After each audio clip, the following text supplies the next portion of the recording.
tayo na po ay magsimula. Okay, at habang hinihintay po natin yung iba, tayo po muna ay umawi. Ay page 363. 363. It is so sweet to trust in Jesus. 363 po. It is so sweet to trust in Jesus. Alam ba na? May ako mga words dyan.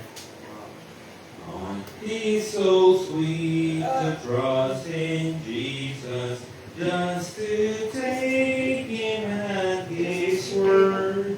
363. Okay? Intro. Natayo po kami. Abo. Exercise. First stanza po, already sing. It is so sweet to trust in Jesus, just to take Him at His word, just to rest upon His promise, just to know the said the Lord. Jesus, Jesus, how I trust Him, how I prove Him more and more. Jesus, Jesus, precious Jesus, oh, for grace to trust Him more. Two, oh, how sweet to trust in Jesus, just to trust His cleansing blood, just in sinful faith to plunge me in the healing, cleansing blood. Jesus, Jesus, how I trust Him, how I prove Him more and more. Jesus, Jesus, precious Jesus, oh, for grace to trust Him more. Three, yes, it's sweet to trust in Jesus. There's no sin and self to cease, just from Jesus simply taking life and rest and joy and peace. Jesus, Jesus, how I trust Him, how I prove Him more and more. Jesus, Jesus, precious Jesus, oh, for grace to trust Him more. Last verse. I'm so glad I learned to trust Him, precious Jesus, Savior, friend, and I know that Thou art with me, will be with me to the end. Jesus, Jesus, how I trust Him, how I prove Him more and more. Jesus, Jesus, precious Jesus, oh, for grace to trust Him more.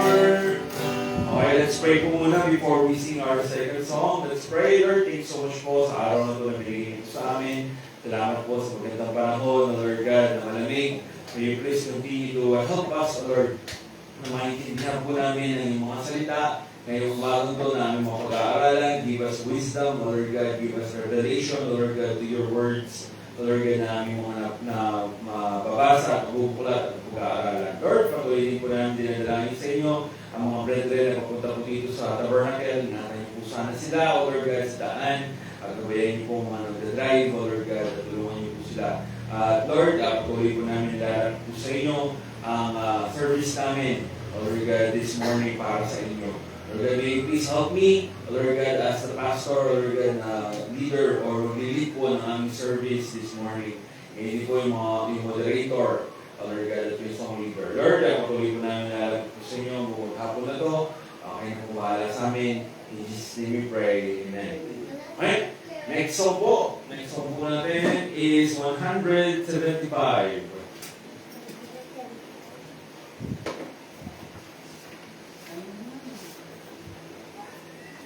Okay, 175. So sana po ito ang nasa puso natin ngayong umaga. Okay? Is to worship the Lord. Okay? Lakas ng intro na.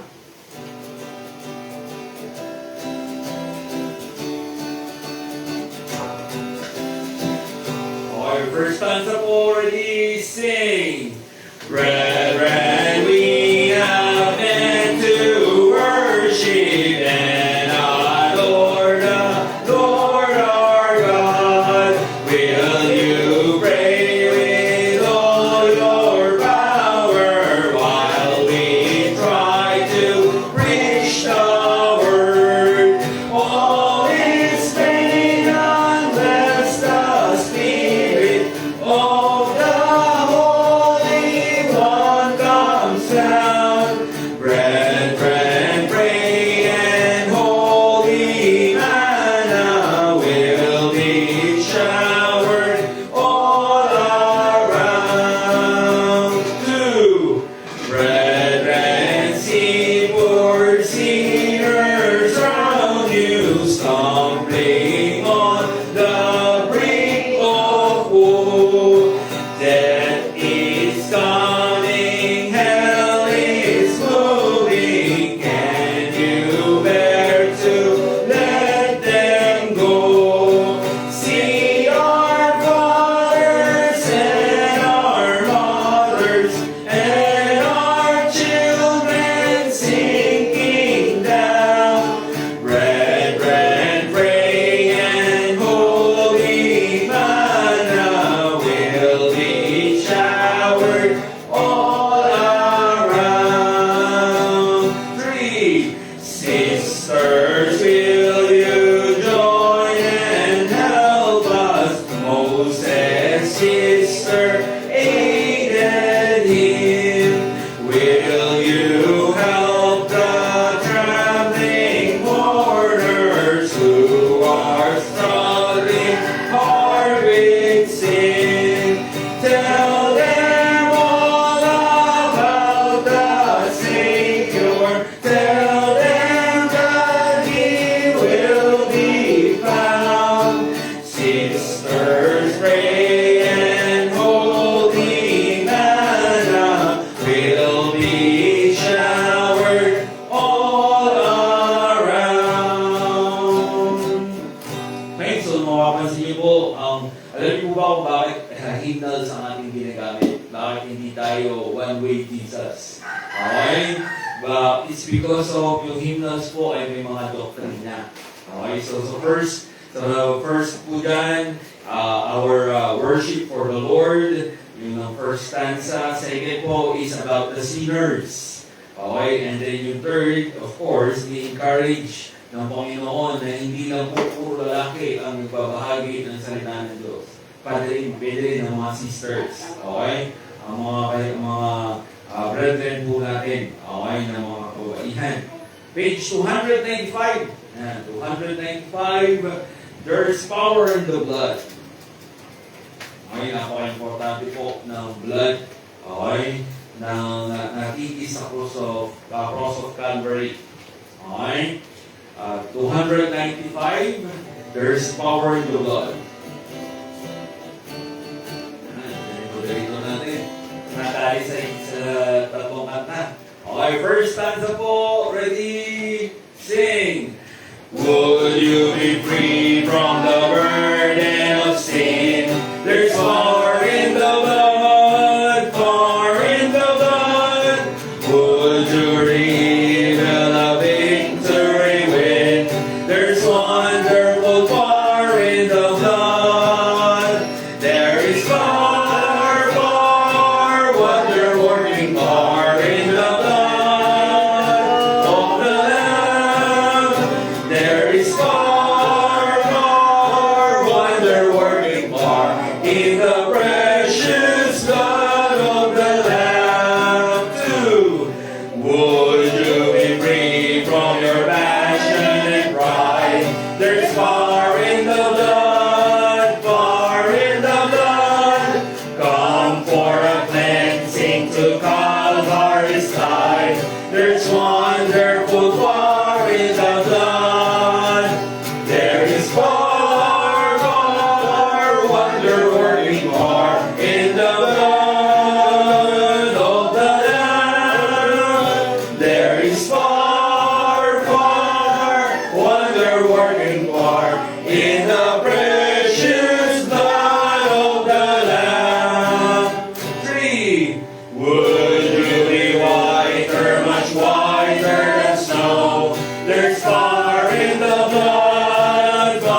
was your name.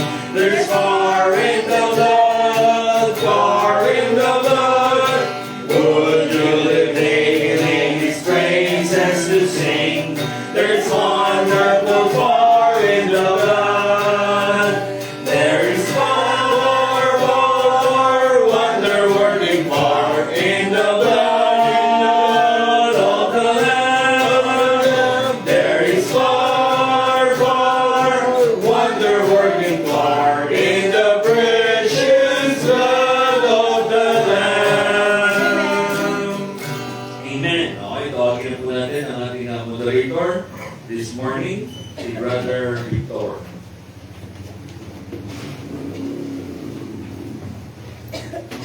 Good morning po sa ating lahat. Yes, natin po. And buksan po natin ang ating Bible sa Ezekiel chapter 2.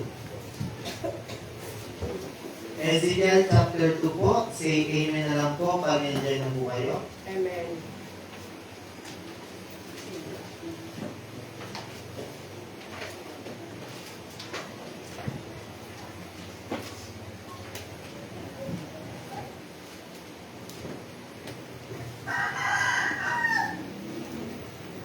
Enjoy na po ba lahat?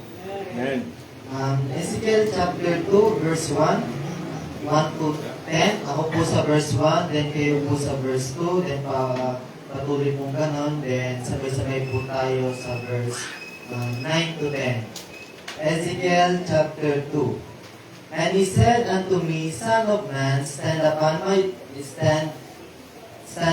thy feet, and I will speak unto thee.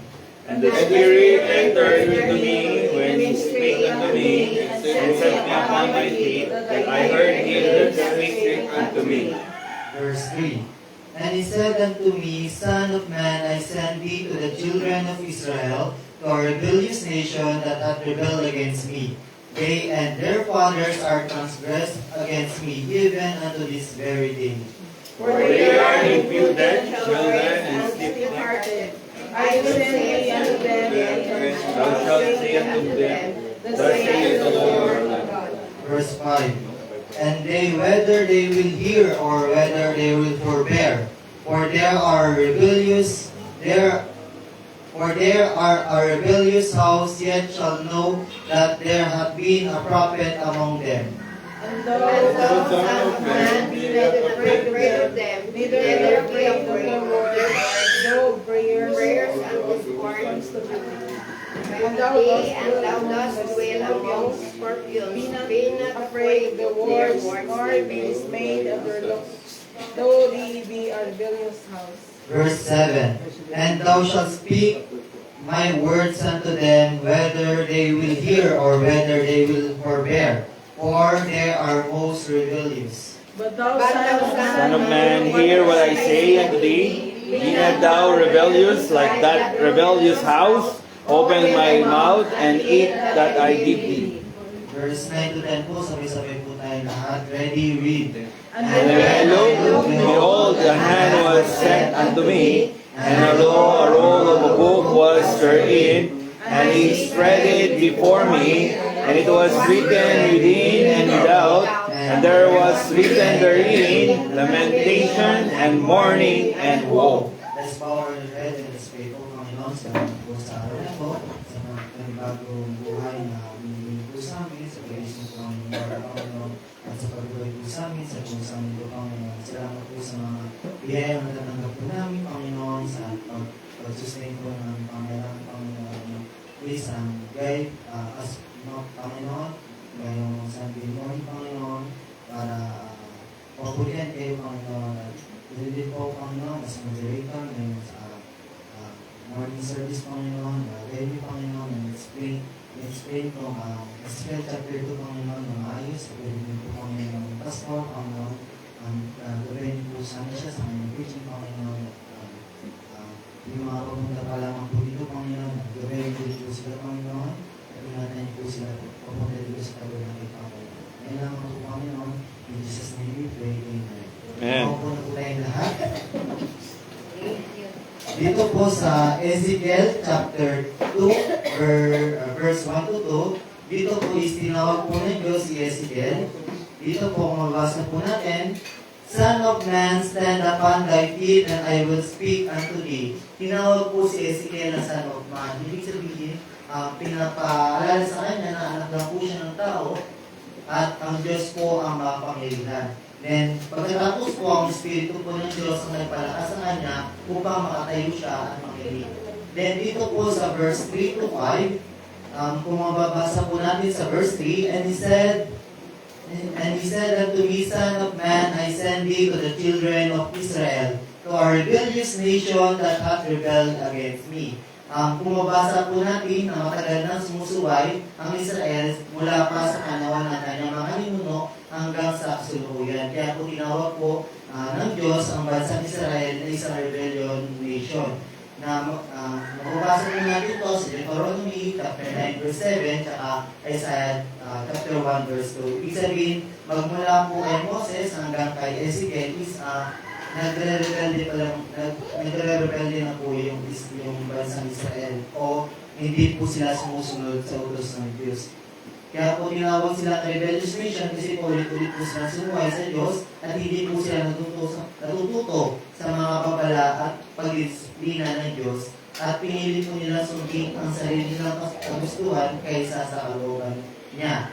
And mababasa din po natin dito sa verse 4, For there are impudent children and stiff-hearted. Ang impudent children po, ibig sabihin po nito ay walang paggalang, matapang sa paggawa ng mali, at hindi po nahihiyang sumuway. Then, ang stiff-hearted naman po, ang ibig sabihin naman po ng stiff-hearted is matigas ang ulo, ayaw mag-repent or changing of mind, and ayaw po tumanggap sa pagtutuwid.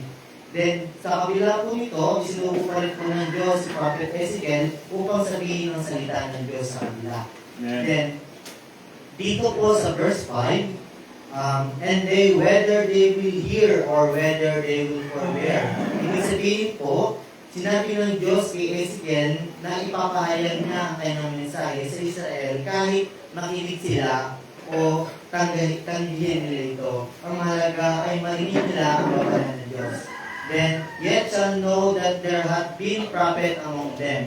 Ay nangungulugan na ibig sabihin po is darating ang panahon na malalaman ng mga tao na tunay na isinugo ng Diyos si Ezekiel kapag natupad na ang kanyang mga propesiya. Wala silang idadahilan na hindi sila binabalaan.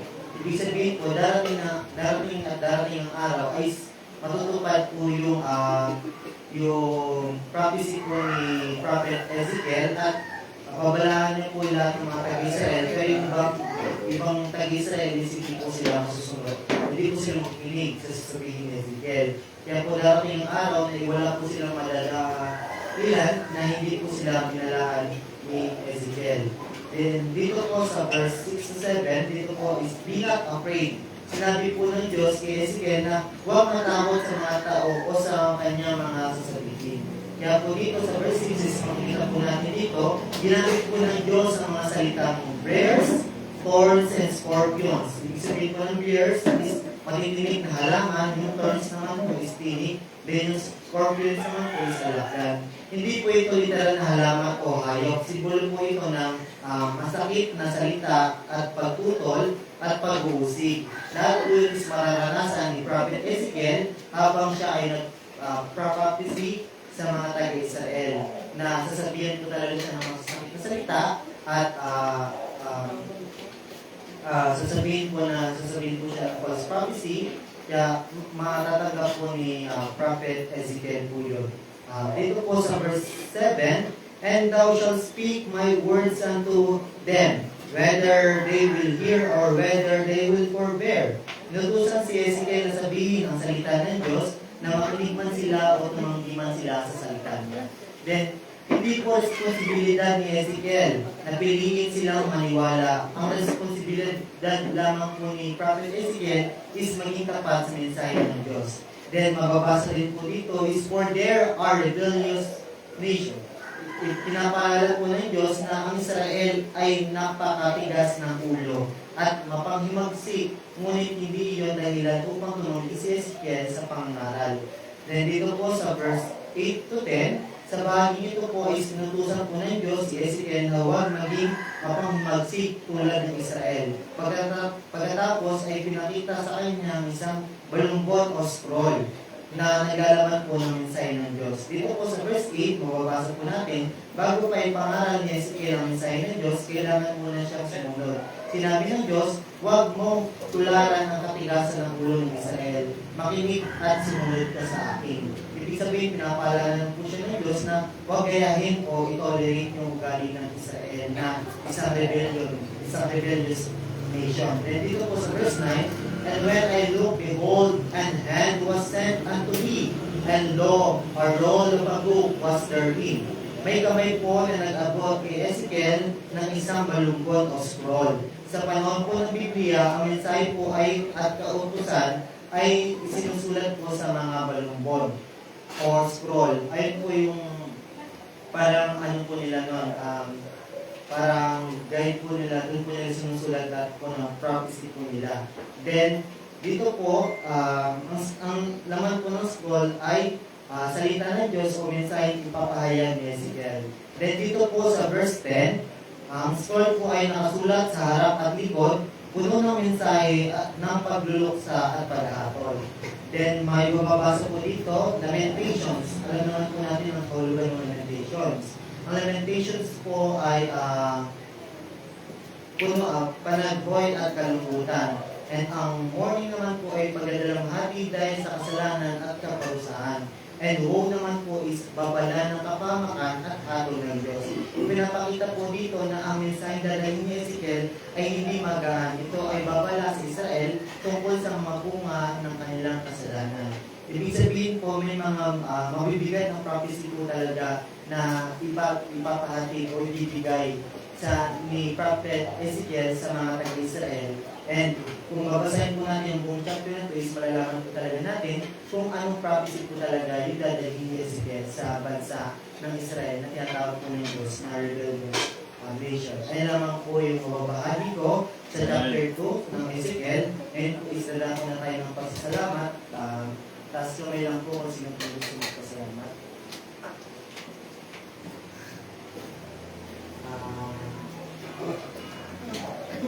Si Brother Arnold po. Yung po, mabalik po sa atin na salamat po sa Panginoon sa isang linggo po. Na pag-iingat po sa ating lahat sa patuloy po na pag-provide ng Panginoon ng pangailangan ng bawat isa.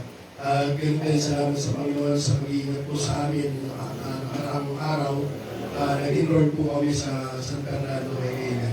Salamat po sa pag-iingat ng Panginoon sa pag-provide niyo po ng mga pangailangan sa pag-enroll po ni David. Salamat din po sa kalakasan na pinagkakaloob ng Panginoon sa tatay ko. Niyayaya akong church, biglang may naramdaman na naman. Yun po, salamat sa buhay niya rin sa kalakasan na patuloy na binibigay ng Panginoon. Salamat din sa bawat isa sa atin ngayon na nandito na iningatan. Salamat din sa mga ministry at yung nakaraan po ng fellowship ko kala Brother Jeff. Salamat sa pagkakataon na gano'n na makapag-usap-usap, makapag-aral ng salita ng Panginoon at makapag-pupusta ng bawat isa. Malaking bagay po yung ganong gawain. Kaya salamat sa gawain ng Panginoon na patuloy po na nagagawa po natin. Ngayon po, salamat sa lahat ng provision ng Panginoon sa karating po na gawain dun sa ministry. Salamat sa lahat po na binibigay ng pagkakataon ng Panginoon sa pagbibigay ng mga kapulisan ng pribileyo ng makapag-aagi ng salita ng Panginoon dun sa mga nakakulong. Yun po, ay binabalik po yung mataas sa pagpulisan.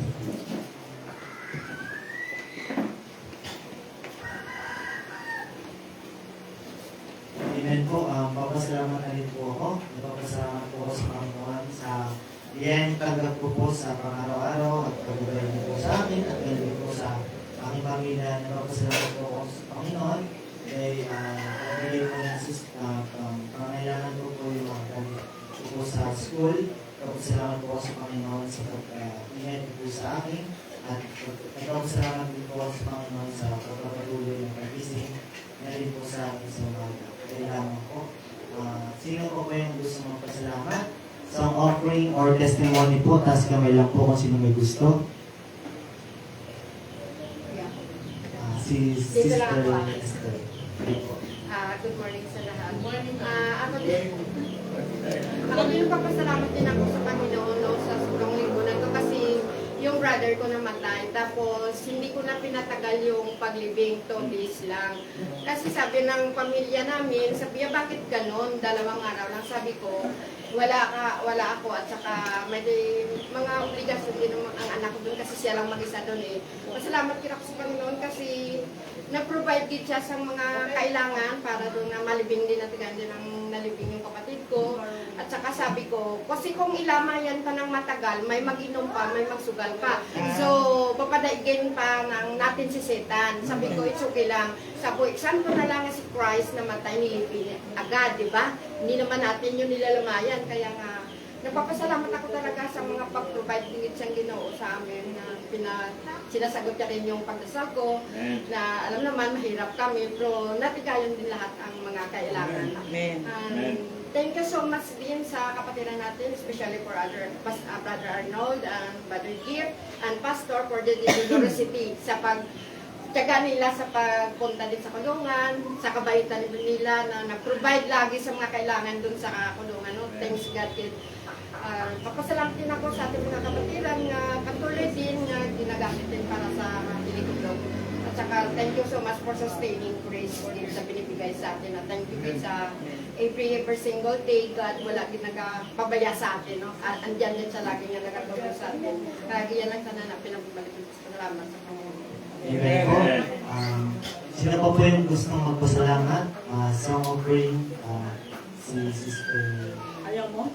Ayaw mo ha, sa may mga ako eh. Ayun na nga eh. Out na lang. Tatampo na yan sa atin. Sabay ka lang, ayaw mo ha. Robit ko. Yun, good morning sa lahat. Salamat sa Diyos at nairaos na naman yung isang linggo. At yun, nagpasalamat din ako sa Panginoon at bumaba na yung sugar ko. Amen. At talagang kailangan ko talaga siyang pababain kasi hintayin ko naman na may ano pa na ano pa sa ibang organs ko kaya kasi parang affected na talaga yung mata ko. Kasi kung pabayaan ko naman siya, pag mataas kasi yung sugar mo, lalapot yung dugo mo. So yung mga blood na ano sa mata ay kaya siguro nag-blurred na talaga siya. At yun saka hindi talaga maano, iba talaga yung naramdaman ko na mabigat yung katawan ko na parang hindi ka makabangon. Talagang kakaiba. Tapos yung lower extremities ko talagang makirot, hindi ako makatulog. Kaya yung sugar mo? O yung pag-shoot up na talaga kasi mataas na. Kaya yung kaya nga si Kel nagreklamo na, sabi niya, Mama, hanggang kailan ako maghihilot? Forever na ba talaga to? Sabi ko, hanggang mamatay na ako maghihilot ka. Kasi hindi talaga ako makatulog. Talagang talaga yung paa ko talagang iba talaga. So yun, ang ano ko talaga yun is yung mata ko na talagang blurry pero siguro nga kasi nagbago yung ng mata ko kasi bumaba na nga siya. Bumaba yung sugar ko tapos unfortunately na magpa-change ako ng salamin. Alanganin na ayaw akong ayaw na akong anuhin ng doon sa SM kasi nga kailangan nila ng 7 to 10 days. At hindi ko na siya mahintay kasi bukas alis na kami. Ayun na. Kaya na lang Mapakasyon si ate. itong opportunity na to na yun, paalam sa inyo na yun, panalangin nyo kami sa biyahe namin bukas na magiging safe na basta hindi pa tayo ma-rapture, andito lang naman tayo. Amen. Kaya nga sabi ko, anytime kasi anytime talaga aalis kami. So itong opportunity na to, inano ko na lang kasi nga may kasama namin sila kuya, mga pinsan ko. Kasi may mga pinsan kaming darating. Mamayang hapon, nandito na yata sila. Saan kayo tayo mag-ano? Sa may Clark? Ha? Hindi. Doon sa naiya sila nagsundo eh. Tapos dito kina kuya daw muna. Tapos punta kami ng sa Barreto. Kasi doon sa isang kapatid. So, for good ka na doon, hindi ka na magpapalita. Bahala na si Lord. Ayaw ko na kasi pangunahin kung ano yung plan niya para sa amin. Kasi hindi naman talaga kung ano yung plano. Ang plano ko madami. Pero hindi ko yun inano kung ano yung plano ng Panginoon para sa aming magnanay. Kasi parang 2 years na rin na parang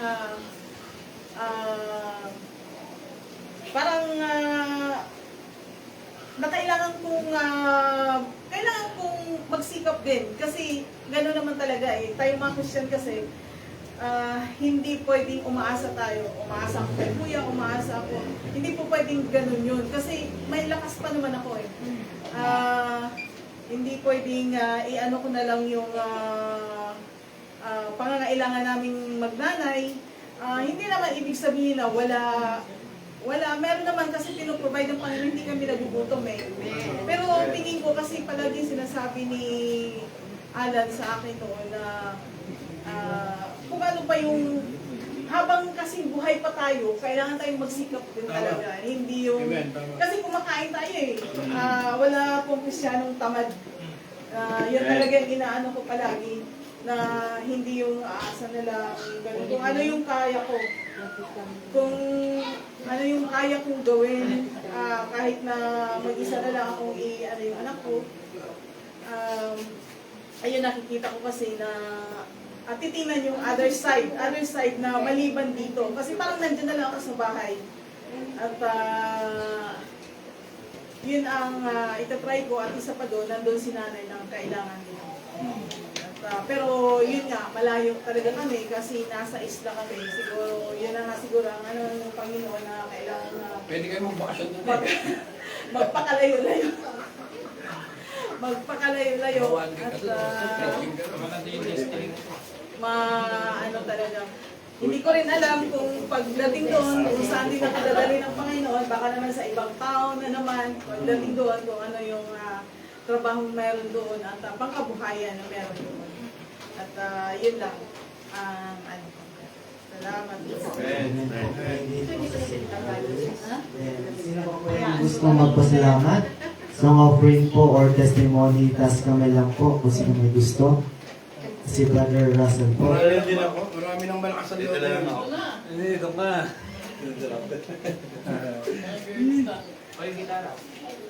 Sige lang, joke lang. Papasalamat po sa Panginoon dahil nagkita-kita na naman po tayo. Amen.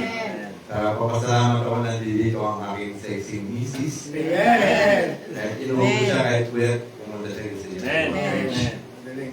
Very blessed ako sa kahit minsan, hindi ko rin kakaintindihan. Dahil isa lang naman dito. Papasalamat ako sa Panginoon sa kalakasan na binibigay sa atin, sa akin din. Ngayon din sa Tuwing Apoy Association sa Dialysis. At papasalamat ako sa Panginoon tatanggalin niya yung ano ko. Amen. Gusto na dyan. Ay, yung access sa baba. Hindi ko po alam kung matutuwa ako o hindi. Kasi matutuwa ako dahil matatanggal na dyan. Ngayon, dadalhin sa balangan doon papatanggal. Kaabot na naman umaga ako madaling araw na naman yun. Matagal akong kitay. Tapos ako lang mag sa room na naman. Kaya hindi ko alam kung matutuwa. Hindi ka pwedeng dalawin doon. Hindi po, ano lang po. Akong hinihintay ko po na i-release ako. Bawal po may Ako kasama. lang po mag-isa doon. Bawal may kasama na. Nakapasama sa Panginoon. And then, yung matataas ko kung ano dati, bumaba. Kaso, Amen. biglang bumaba, yung sobrang baba naman po. Pero yung iba is mataas pa rin, hindi naman katulad naman dati na 3,000, 2,000. Ngayon po, nasa ano na po siya, 1,700. Mataas pa rin, pero papasama ko sa Panginoon dahil hindi ko po ramdam yung sakit na nararamdaman ko. Inaano niyo pa rin po ng kalakasan. Kahit pagod, nagagawa ko pa rin mga trabaho bahay. And papasama ko sa Panginoon. Kaya din sa mga sumusupport sa amin, ang ni Jamaica, at sa blessing ng Panginoon, kahit di po natin nakikita na way, sana pasalamat pa rin tayo kahit maliit o malaki o sa iba